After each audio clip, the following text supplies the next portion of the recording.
Now let's identify your specific unconscious patterns in love. Jung called this process making the unconscious conscious. And it's the essential first step in breaking free from trauma-based relationships. While this exploration might feel uncomfortable, remember that awareness is the foundation of all healing. First, let's understand what Jung called the personal complex. In your romantic life, this manifests as a specific emotional pattern that gets activated in relationships. Do you become anxious when someone gets too close? Do you find yourself constantly trying to prove your worth? Do you feel responsible for your partner's emotions? Each of these responses points to a specific type of early wounding.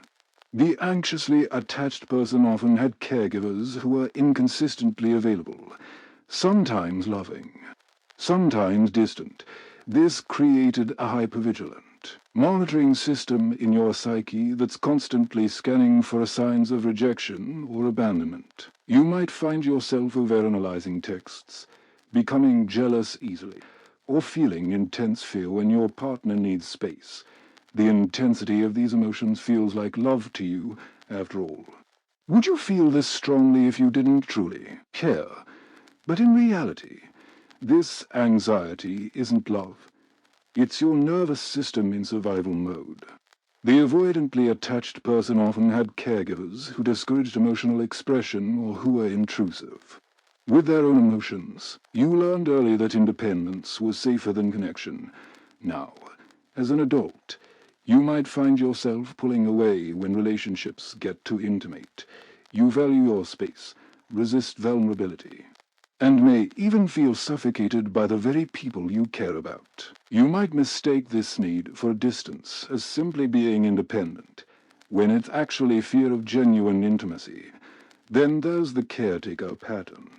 Did you learn early that love means taking care of others' needs while neglecting your own? Perhaps you had to emotionally support a parent, or your worth was tied to being helpful and undemanding. Now you're drawn to partners who need saving, fixing, or excessive understanding. You confuse being needed with being loved. Your relationships feel exhausting because they're one-sided, but you don't know how to receive without feeling guilty. Let's try a revealing exercise. Think about your most significant relationships. What emotions come up most frequently? Anxiety about abandonment, feeling trapped or suffocated, the need to unlove through achievement or caretaking. The pattern that repeats most consistently is likely your complex at work. Now let's explore what Jung called the family romance. How your earliest family dynamics created a template for what you EXP.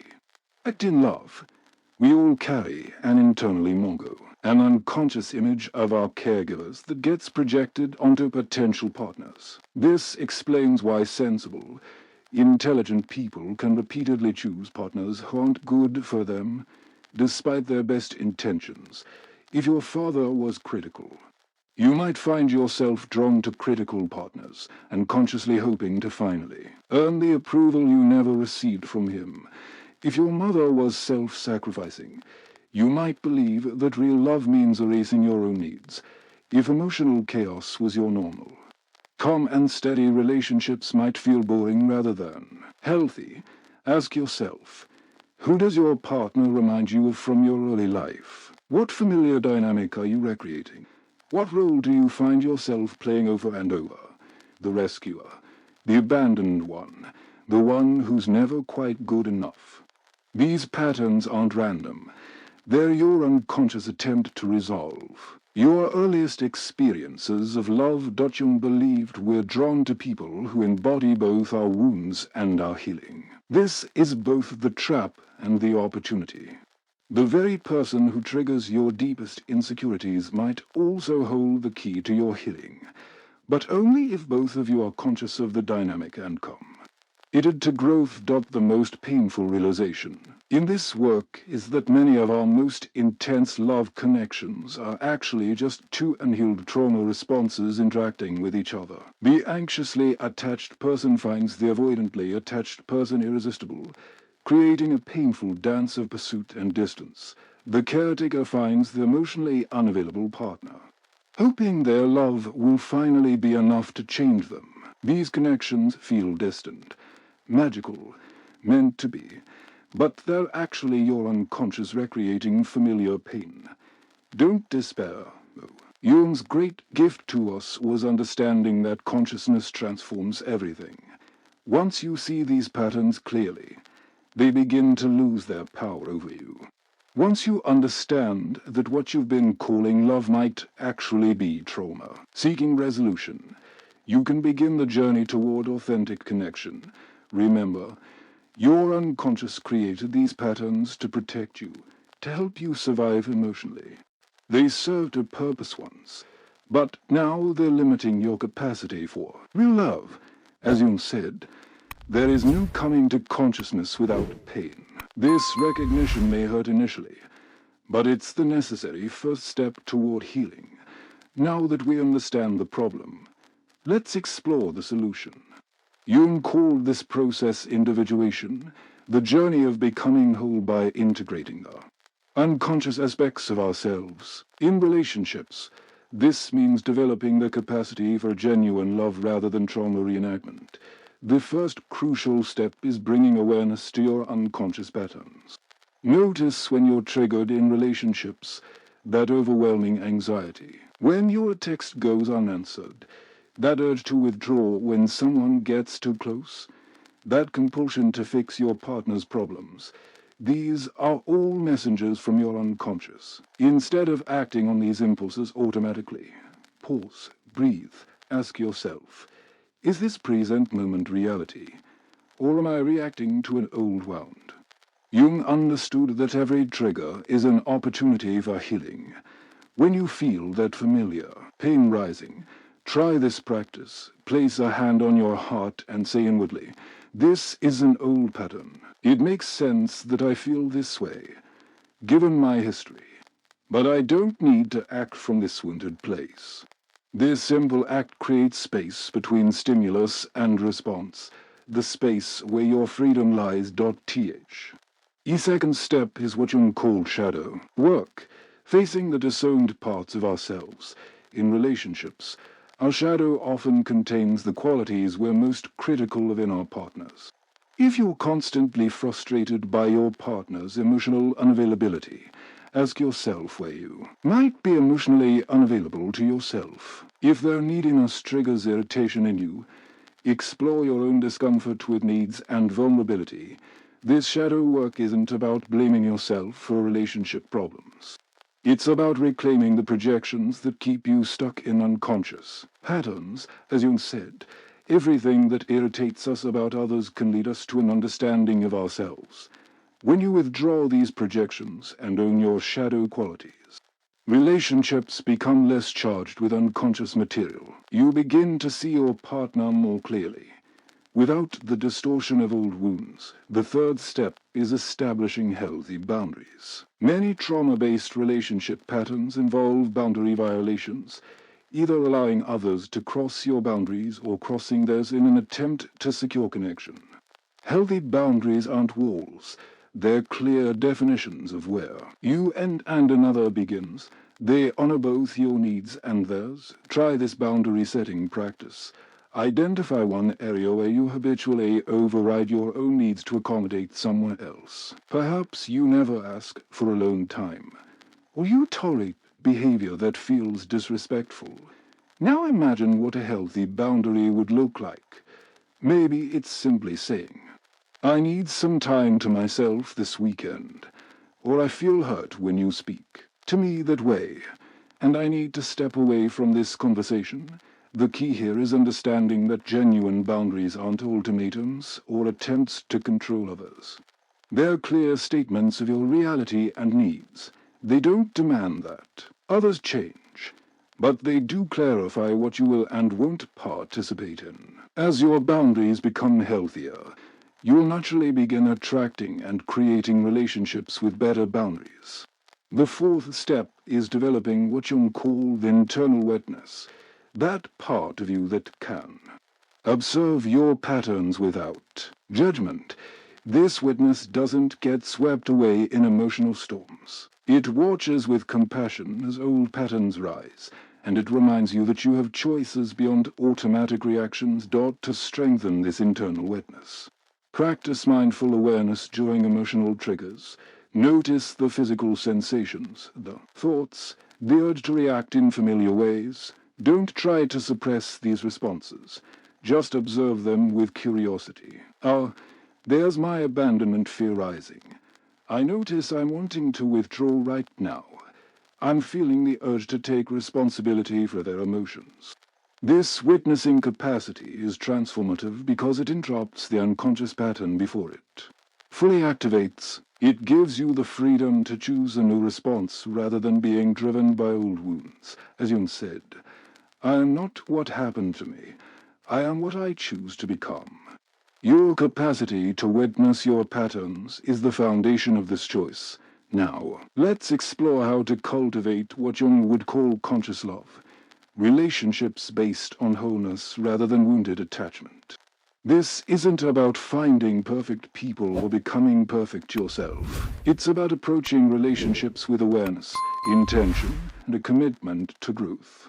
Jung introduced the concept of conjunktio, the alchemical union of opposites that creates something greater than the sum of its parts. In healthy relationships, this means two whole individuals coming together, each owning their wounds and their gifts, creating a relationship that supports both people's highest development. The first principle of conscious love is attraction to wholeness rather than woundedness. When you've done significant inner work, you'll notice your attractions beginning to shift. Instead of being magnetically drawn to people who trigger your old wounds, you'll find yourself attracted to emotional availability, consistent kindness, and authentic presence. This shift doesn't happen overnight, but it's unmistakable when it begins. Pay attention to how potential partners make you feel. Does their presence expand you or contract you? Do you feel more yourself around them, or less? Do they respect your boundaries? Or do they push against them?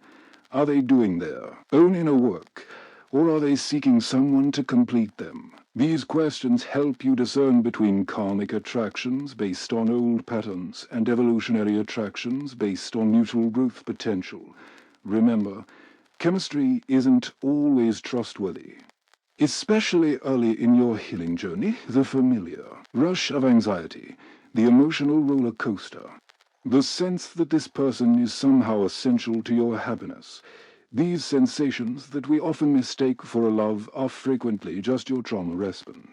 Say being activated. Real chemistry in healthy relationships builds over time and includes feelings of safety, not just excitement. The second principle of conscious love is becoming your own healer. Jung emphasized that we must develop relationship with our inner world before we can truly connect with others. This means learning to represent your wounded inner child, to give yourself the validation, comfort, and unconditional acceptance you may not have received growing up. Try this powerful practice. Place a photo of yourself as a child somewhere you'll see it daily. Each morning, look at that child and say, I see you.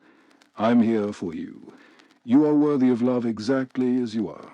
This simple ritual begins to rewire your unconscious beliefs about your worthiness of love. When you feel triggered in relationships, imagine that child part of you is present and afraid. How would you comfort them? What do they need to hear? By meeting your own emotional needs rather than expecting partners to heal your past wounds, you free your relationships from the burden of your unresolved trauma.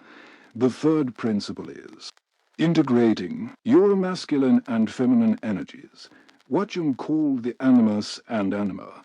Regardless of your gender, you contain both these archetypal energies. The healthy masculine provides structure, protection, and direction. The healthy feminine offers nurturing, intuition, and receptivity. When these energies are balanced within you, you're less likely to project them onto partners in unconscious ways. If you've been seeking partners to provide what you lack internally, perhaps looking for someone to be the strong one or the emotional one, Try this integration practice. Identify which energy feels less developed in you. If you struggle with setting boundaries or taking action, masculine energy.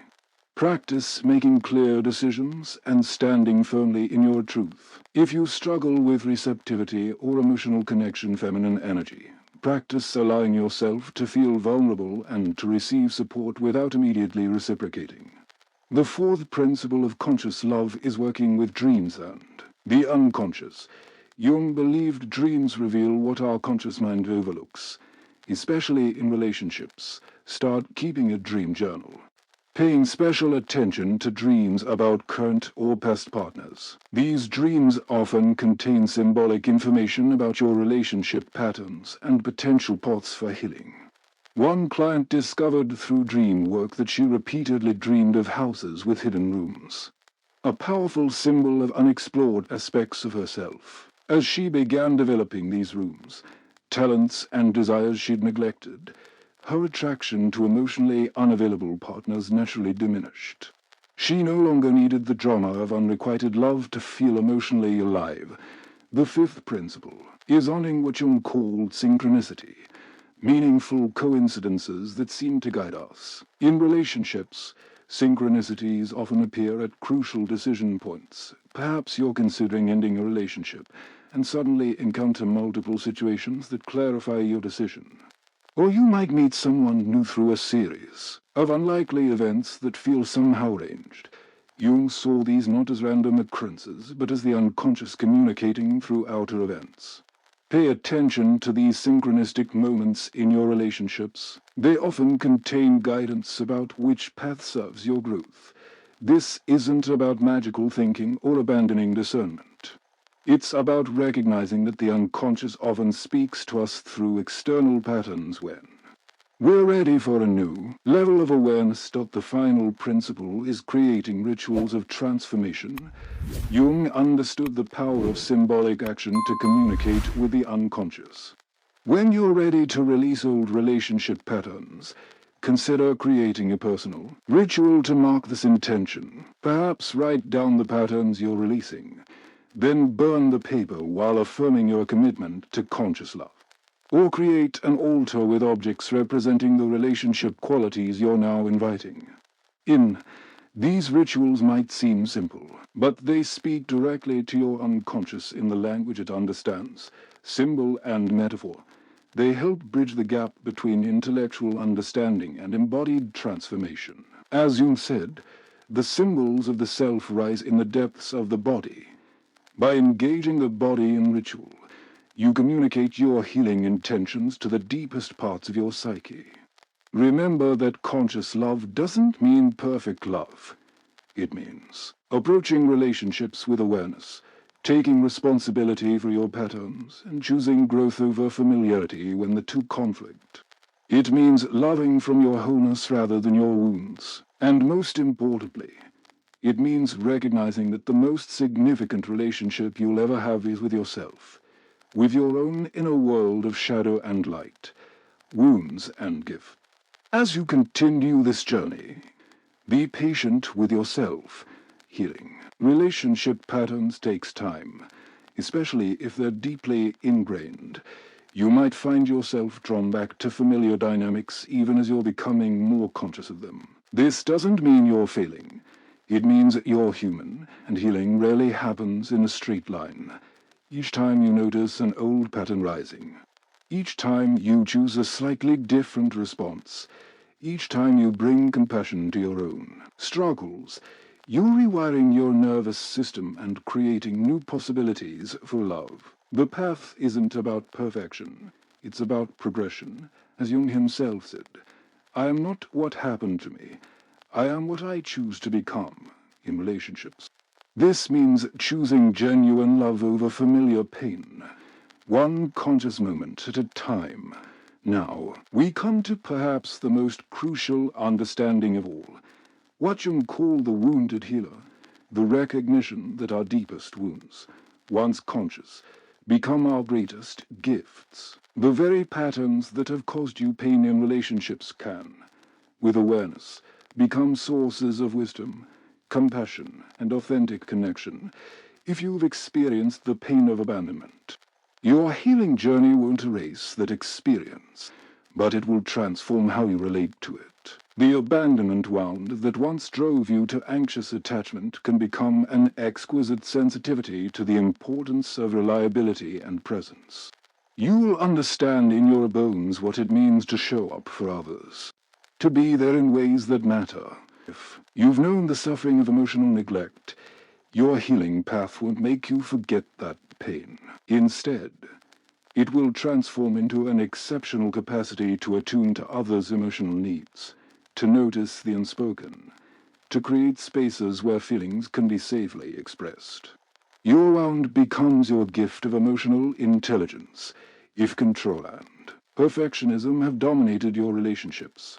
Perhaps because chaos felt threatening in your early life, your healing won't eliminate your capacity for order and excellence. It will transform these qualities from rigid defenses into flexible strengths, allowing you to create both structure and flow in your connections. This is the profound alchemy Jung spoke of, not the elimination of our wounds, but their transformation into gold. As he said, the wound is the place where the light enters you. Your specific relationship challenges aren't random, cruel fate. They're the exact curriculum your soul needs for its evolution. I want you to take a moment right now to consider, what if your relationship patterns aren't evidence of your brokenness, but invitations to your growth? What if the very qualities that have caused you the most pain could, with consciousness, become your greatest contributions to love? What if nothing has been wasted?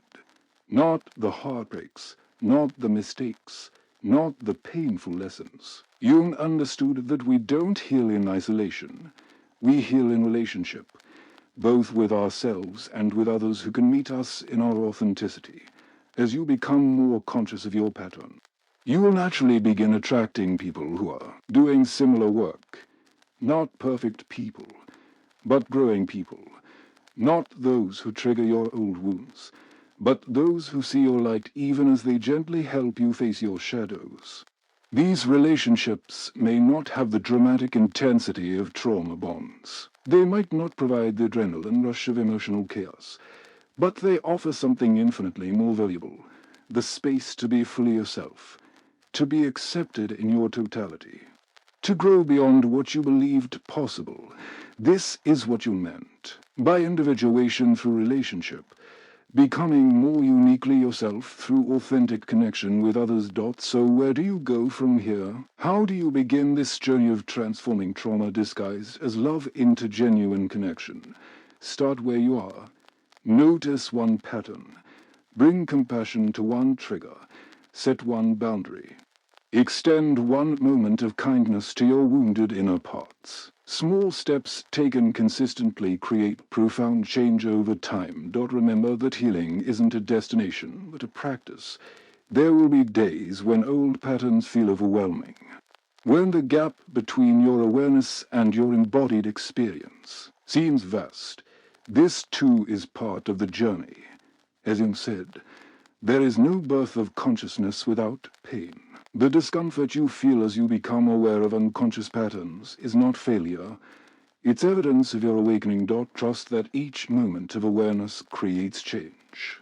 Even when you can't immediately see the results, the unconscious patterns that took decades to form won't dissolve overnight, but they do begin shifting the moment you shine the light of consciousness on them. Your willingness to see clearly, to feel fully, to choose differently, these create new neural pathways that over time become your new normal. Above all, remember this: what you're seeking through healing isn't perfect relationships.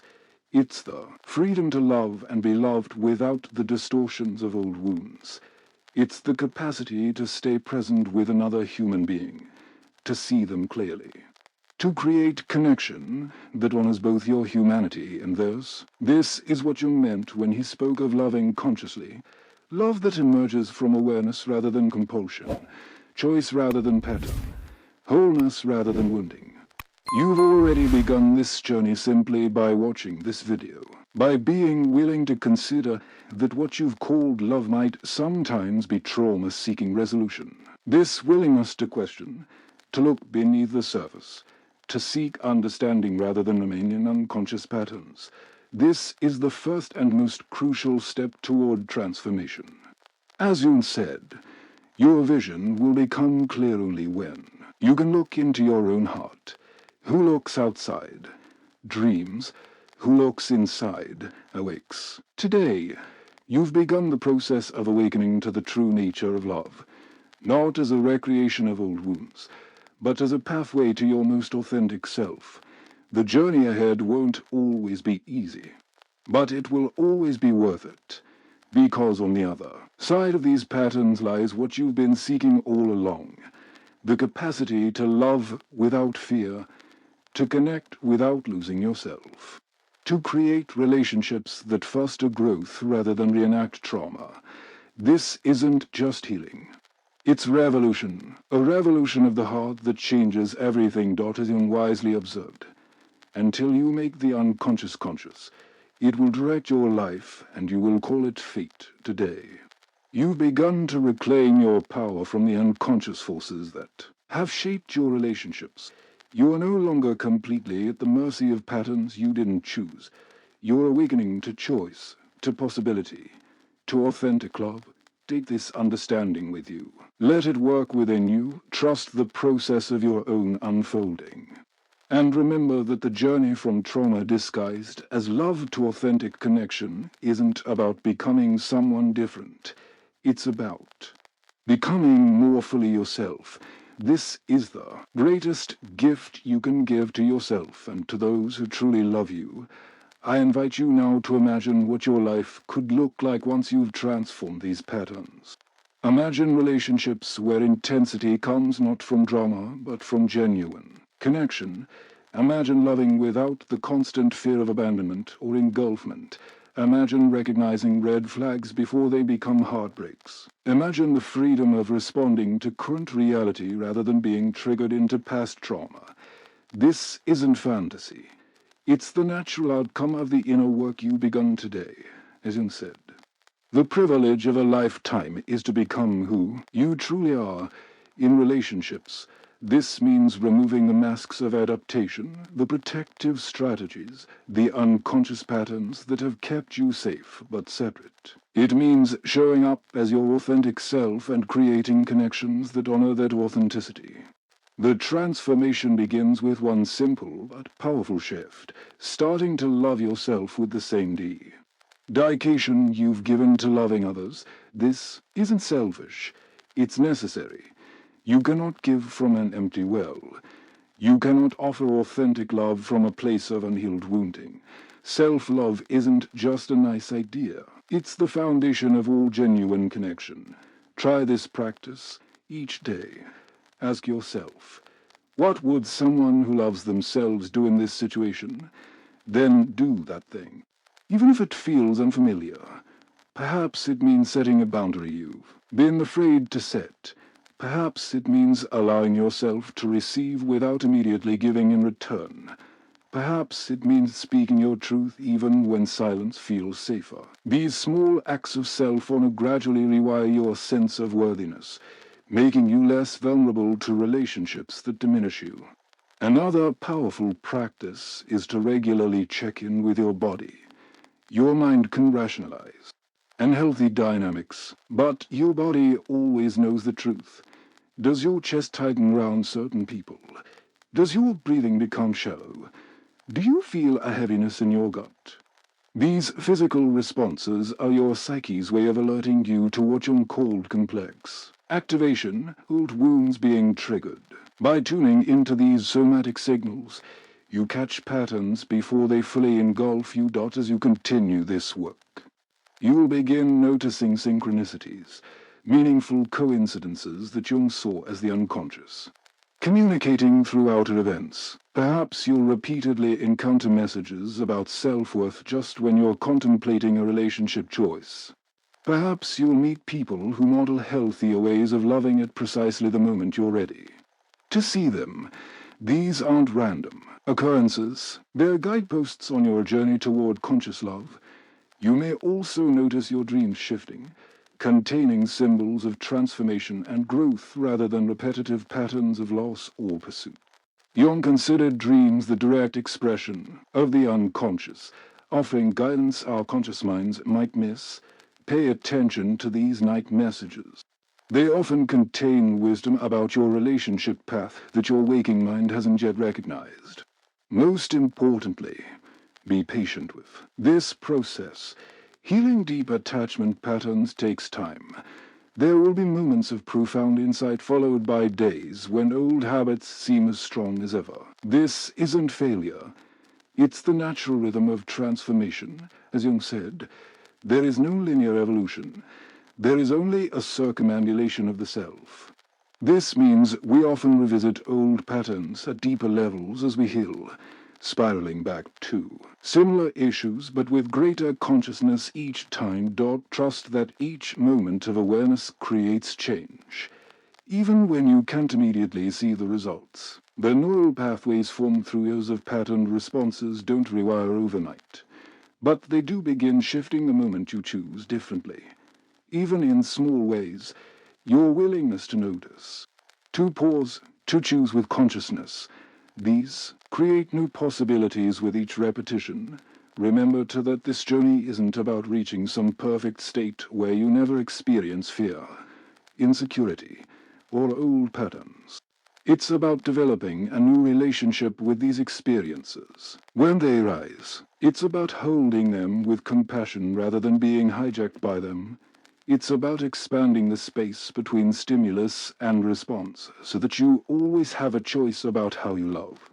This is what Jung meant by individuation, not the absence of challenges, but the presence of choice within them, the freedom to respond rather than react, the capacity to love consciously rather than compulsively, the ability to see others clearly rather than through the distorted lens of projection. And old wounds as this transformation unfolds, you'll find that your relationship choices naturally shift. You'll become less drawn to the familiar pain of trauma disguised as love and more attracted to connections that feel like genuine nourishment. You'll recognize red flags earlier. You'll set boundaries more easily. You'll walk away from dynamics that once would have entrapped you for years. These changes happen not through force of will but through the natural evolution of consciousness. As Jung observed, when an inner situation is not made conscious, it appears outside as fate. Once you've made these patterns conscious, they no longer control your romantic destiny. You're no longer condemned to repeat the same story with different characters. You're free to write a new narrative of love. This freedom doesn't mean that relationships become effortless. Genuine intimacy always involves challenges, growth edges, and moments of disconnect. But in conscious relationships, these challenges become opportunities for deeper connection rather than triggers for old trauma. They become invitations to greater understanding rather than confirmation of your deepest fears. The healing you're beginning doesn't just transform your romantic relationships, it changes every connection in your life.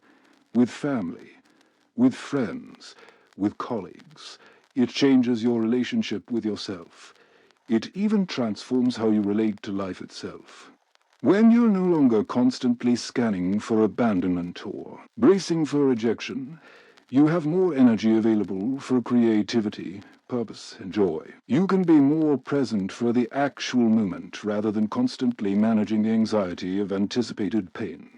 This is why Jung considered this inner work not just psychological but spiritual in nature. It's about freeing your essential self from the constraints of old wounds so that you can fully participate in life.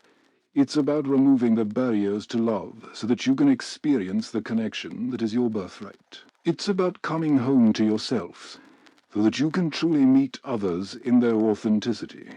The journey from trauma disguised as love to conscious connection is perhaps the most important work you live. Adieu.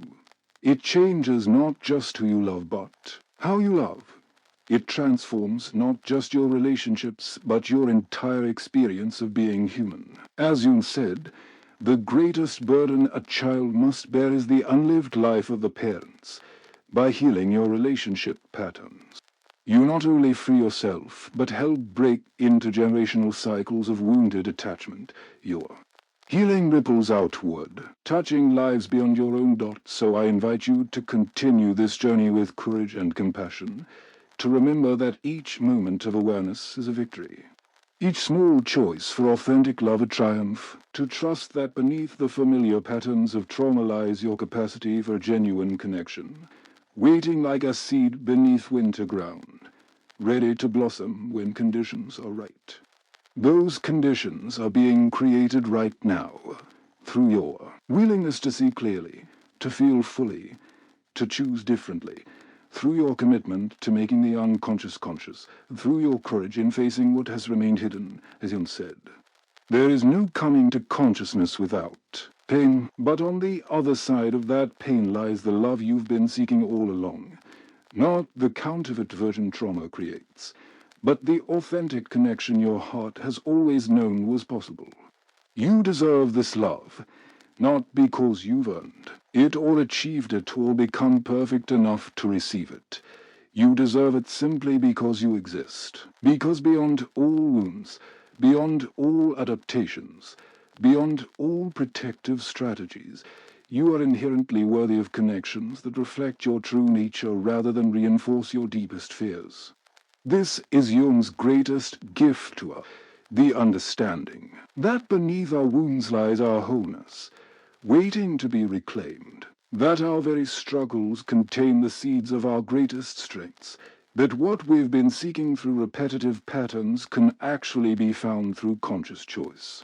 That genuine love is not only possible, but is our natural state when the barriers of unconscious trauma are removed. I invite you to take one moment now to acknowledge your courage in beginning this journey. Place a hand on your heart and simply say, I am reclaiming my capacity for genuine love. I am making new choices. I am breaking the pattern. This simple affirmation, spoken with intention, communicates to your unconscious that a new path is being chosen. It marks the beginning of your transformation from trauma disguised as love to the authentic connection your heart has always yearned for. Remember Jung's profound words. Until you make the unconscious conscious, it will direct your life and you will call it fate. Today, you've begun to reclaim your power from the unconscious forces that have shaped your romantic destiny. You are no longer completely at the mercy of patterns you didn't choose. You're awakening to choice, to possibility, to love that heals, rather than re-traumatizes. Take this understanding with you into every relationship, every interaction, every moment of connection. Let it guide your choices, illuminate your patterns, and strengthen your commitment to authentic love. And know that with each conscious choice, you're not just transforming your own experience, you're contributing to the healing of collective relationship consciousness. You're helping create a world where love serves growth rather than reinforces trauma. This is not just personal healing, it's universal evolution. Thank you for having the courage to look beneath the surface, to question what you've been calling love, to consider that something more authentic awaits you beyond familiar pain. Your journey toward conscious love has already begun, and everything that follows now is part of your path home, to yourself, to genuine connection, to the love that has been waiting for you all along. If you've resonated with what you've heard so far, I want you to know you're not alone. Every day, I receive messages from people who've had this same profound realization that what they've been calling love was actually trauma seeking resolution. They describe it as having a veil lifted from their eyes, suddenly seeing their relationship patterns with painful clarity. Initially, this recognition can feel devastating. You might wonder, have I ever actually experienced real love? Have all my intense connections been just trauma bonds in disguise? These questions aren't cause for despair, but for hope. The fact that you can now distinguish between trauma bonds and genuine love means you're evolving. You've developed the awareness necessary to create something different. As Jung said, knowledge of the opposites brings liberation. By recognizing what love isn't, you create space for understanding what love truly is. Here's what becomes possible when you heal these patterns. You stop confusing anxiety with attraction. The dramatic highs and devastating lows that once seemed essential to romance become replaced by something steadier, deeper, and ultimately more fulfilling. You develop what Jung called emotional constancy, the ability to maintain connection, even through disagreements, to see your partner clearly without idealizing or devaluing them, to love without the desperate fear of loss that characterizes trauma bonds. Your nervous system literally recalibrates. What once felt normal, the chronic activation of your fight-flight-freeze response in relationships, gives way to a new normal of regulated emotion and genuine safety. Your body relaxes. Your breathing deepens. Your mind clears. You discover that love can feel like peace rather than perpetual emergency. Your intuition sharpens. When you're no longer confusing trauma triggers with romantic chemistry, you can actually discern which connections support your growth and which repeat old patterns. Red flags become visible before they become heartbreaks. Green flags, signs of emotional health and authentic connection, become more attractive than the familiar rush of anxiety-inducing partners. Your capacity for intimacy expands. Real intimacy isn't just about physical closeness or emotional intensity. It's about being authentically seen and accepted. About bringing your whole self to a relationship rather than just the parts that secured. Attachment in childhood. As you heal, you'll find yourself able to reveal more of your true nature, to express needs and feelings that once seemed too dangerous to acknowledge. Your creativity flourishes. When you're not constantly managing relationship anxiety or recovering from emotional wounds, enormous energy becomes available for other aspects of your life. Many people report breakthroughs in their work, their creative pursuits, and their sense of purpose once they've broken free from trauma-based relationship patterns. This isn't coincidental. It's the natural result of redirecting the life force that was once consumed by unconscious reenactment. Most importantly, you discover what Jung called the religious function of the psyche, the innate drive toward wholeness and meaning that transcends any specific relationship. You recognize that while genuine connection is a profound human need, it's not the sole purpose of your existence. You're here to individuate, to become fully yourself, to contribute your unique gifts to the world. Relationships become a context for this growth rather than a desperate search for completion. So how do you move forward from here? First, be gentle with yourself. Understanding these patterns intellectually happens much faster than embodying new ways of relating. Your body, your emotions, your unconscious, these need time to integrate what your mind has realized. Be patient with the part of you that still feels drawn to familiar patterns, even as your awareness grows. Second, consider seeking support. Jung emphasized the importance of relationship in healing relationship wounds. This might mean working with a therapist who understands attachment trauma, joining a group focused on healing relationship patterns, or simply sharing this journey with trusted friends who can offer perspective when old patterns rise. While the work is ultimately yours to do, having witnesses and allies makes the path less lonely and more sustainable. Third, practice ongoing awareness. Notice when you're triggered in relationships, current ones or new connections forming. These triggers aren't failures. They're opportunities to bring compassion to wounded parts of yourself. Each time you respond to a trigger with consciousness rather than reactivity, you strengthen new neural pathways. Each time you choose differently, even in small ways, you're rewiring your capacity for love. Fourth, embrace what Jung called active imagination, the practice of dialoguing with unconscious aspects of yourself. Try writing letters to your younger self, reassuring them that they're now safe, that they don't need to recreate painful dynamics to resolve old wounds. Write letters from the perspective of your wise future self, the one who has already healed these patterns, offering guidance to your present self. These dialogues create bridges between conscious awareness and unconscious patterns. Fifth, celebrate progress without demanding perfection. Healing isn't linear. You will have moments of profound clarity followed by times when old patterns feel as strong as ever. This doesn't mean you're failing. It means you're human. Each time you notice yourself in an old pattern, you're already breaking it, simply through the act of conscious recognition. Each moment of awareness creates space for new possibilities, even if change isn't immediately visible. The journey from trauma disguised as love to authentic connection isn't something you complete once. And for all, it's an ongoing practice, a continuous unfolding, a lifelong commitment to consciousness in relationships. There will always be new layers to explore, deeper levels of intimacy to discover, more subtle patterns to illuminate. This isn't something to fix, but something to live, with curiosity, compassion, and courage. Remember Jung's profound insight. The privilege of a lifetime is to become who you truly are.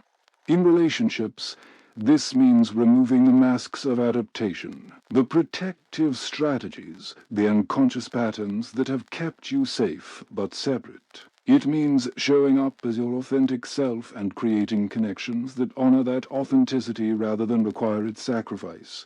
This authenticity isn't selfish. It's necessary for genuine love. As Jung said, the meeting of two personalities is like the contact of two chemical substances. If there is any reaction, both are transformed. But this transformation can only happen when you're present as your true self, not as a collection of adaptive strategies designed to secure attachment at any cost. Today marks a turning point in your relationship with love. You've begun to see beneath the surface, to question what you've been calling love, to consider that what felt most familiar might not be what serves your growth. This awareness alone changes everything, as Jung observed. When an inner situation is not made conscious, it appears outside as fate. Once you've made these patterns conscious, they no longer control your romantic destiny. You are no longer condemned to repeat the same story with different characters. You're free to write a new narrative of love. This freedom comes with responsibility. The responsibility to choose consciously, to face your patterns with courage, to bring compassion to the wounded parts of yourself that still seek resolution through relationships. But it also comes with profound possibility. The possibility of connections that reflect your wholeness rather than reinforce your wounding, that expand your sense of self rather than constrict it, that bring genuine joy rather than familiar pain. You deserve this love, not because you've earned it or achieved it or become perfect enough to receive it. You deserve it simply because you exist. Because beyond all wounds, beyond all adaptations, beyond all protective strategies, you are inherently worthy of connections that reflect your true nature rather than reinforce your deepest fears. As you continue this journey, remember that every step toward consciousness is a step toward authentic love, not just with others, but with yourself. The compassion you bring to your own patterns, the understanding you offer your own struggles, the patience you extend to your own healing process. These are profound acts of self-love that create the foundation for all other forms of love in your life. And remember Jung's most hopeful insight, that our wounds, once conscious, become our greatest gifts. The very patterns that have caused you pain can, with awareness, become sources of wisdom, compassion, and authentic connection. Your specific challenges aren't random, cruel fate. They're the exact curriculum your soul needs for its evolution. I invite you now to commit to this journey of transformation, from trauma disguised as love to the authentic connection your heart has always yearned for, to approach each relationship, each interaction, each moment of connection with the intention to bring consciousness where unconsciousness has prevailed. To trust that beneath the familiar patterns of trauma lies your capacity for genuine love, waiting like a seed beneath winter ground, ready to blossom when conditions are right. Those conditions are being created right now, through your willingness to see clearly, to feel fully, to choose differently, through your commitment to making the unconscious conscious, through your courage in facing what has remained hidden. As Jung said, I am not what happened to me, I am what I choose to become. In relationships, this means choosing genuine love over familiar pain, one conscious moment at a time. Thank you for having the courage to question what you've been calling love, to consider that something more authentic awaits beyond familiar pain. Your journey toward conscious love has already begun, and everything that follows now is part of your path home, to yourself, to genuine connection, to the love that has been waiting for you all along. Remember Jung's powerful words, until you make the unconscious conscious, it will direct your life and you will call it fate. Today, you've begun to reclaim your power from the unconscious forces that have shaped your relationships. You're awakening to choice, to possibility, to love that heals rather than re-traumatizes. This isn't just personal transformation, it's evolution of the heart, and it changes everything.